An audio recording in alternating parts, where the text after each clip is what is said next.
আসসালামু আলাইকুম। আজকে আপনাদের সাথে শেয়ার করতে যাচ্ছি শাহী গরম মশলা কিভাবে পারফেক্টভাবে তৈরি করতে হয় সেই রেসিপিটি। আমরা বাসায় সবাই যেহেতু বিরিয়ানি, কাচ্চি, গরুর মাংসর রেজালা এছাড়া আরও বিভিন্ন মজাদার খাবার তৈরি করে থাকি। সেই খাবারগুলোর স্বাদ বাড়ানোর আসল সিক্রেট মশলাই হচ্ছে এই শাহী গরম মশলা। চলুন তাহলে দেখে আসা যাক খাবারের স্বাদ বাড়ানোর জন্য এই শাহী গরম মশলাটা কি কি উপকরণে তৈরি হচ্ছে। এর জন্য প্রথমে আমি একটা হাঁড়িতে দিয়ে দিচ্ছি 1.5 টেবিল চামচ এলাচ, এর সঙ্গে দিয়ে দিচ্ছি 1 টেবিল চামচ লবঙ্গ, দিয়ে দিচ্ছি 2 টেবিল চামচ কালো গোলমরিচ এবং এর সঙ্গে 1 টেবিল চামচ সাদা গোলমরিচ এবং আরও দিয়ে দিচ্ছি 1 টেবিল চামচ কাদাব চিনি, দিয়ে দিচ্ছি 2 টেবিল চামচ জয়ত্রী এবং এখানে 3টা জয়ফল দিয়েছি। এখানে দিয়ে দিচ্ছি 8টা কালো বড় এলাচ, আরও দিয়ে দিচ্ছি 9টার মতো স্টার অ্যানাইস, দিয়ে দিচ্ছি 2 টেবিল চামচ শাহি জিরা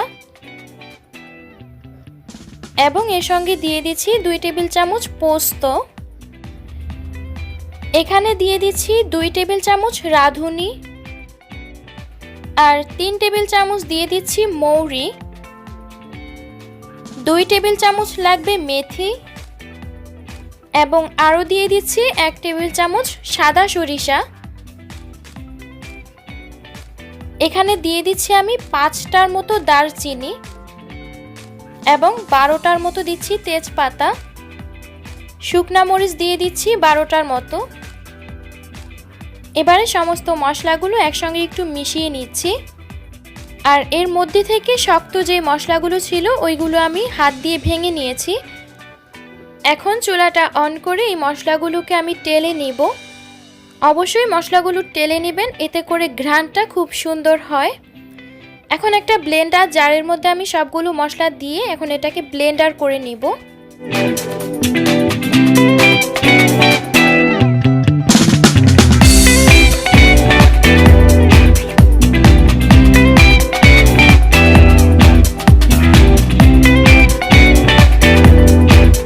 এই পর্যায়ে আমি মশলাগুলো খুব ভালো করে ব্লেন্ড করে নিয়েছি, দেখতেই পাচ্ছেন একদম মিহি হয়ে গিয়েছে। এই অবস্থায় আমার গরম মশলাটা একদম তৈরি হয়ে গিয়েছে। এখন এই মশলাগুলো আমি সরাসরি একটা কাচের বয়ামে ঢেলে নিচ্ছি। এই মশলাটা আপনারা 5-6 মাসের মতো সংরক্ষণ করে তারপর খেতে পারবেন। যে কোনো মজাদার খাবার তৈরি করার জন্য এই গরম মশলাটা 1 চামচ ইউজ করলে এর ফ্লেভার এবং স্বাদ দ্বিগুণ বেড়ে যায়। বাহির থেকে গরম মশলা আর না কিনে অল্প সময়ে অল্প খরচেই এই শাহী গরম মশলাটা আপনারা বাসায় তৈরি করে ফেলতে পারেন। এই শাহী গরম মশলাটা আপনারা যেই খাবারে ইউজ করবেন ওই খাবারের স্বাদ এবং ঘ্রাণ দ্বিগুণ বাড়িয়ে দিবে। আমার এই রেসিপিটি ফলো করে বাসায় অবশ্যই এই শাহী গরম মশলাটা তৈরি করবেন, ইনশাআল্লাহ নিরাশ হবেন না। তো আজকের এই রেসিপিটি ভালো লেগে থাকলে আমার চ্যানেলে লাইক এবং কমেন্ট করবেন এবং সাবস্ক্রাইব করে আমাদের পাশেই থাকবেন। আল্লাহ হাফেজ।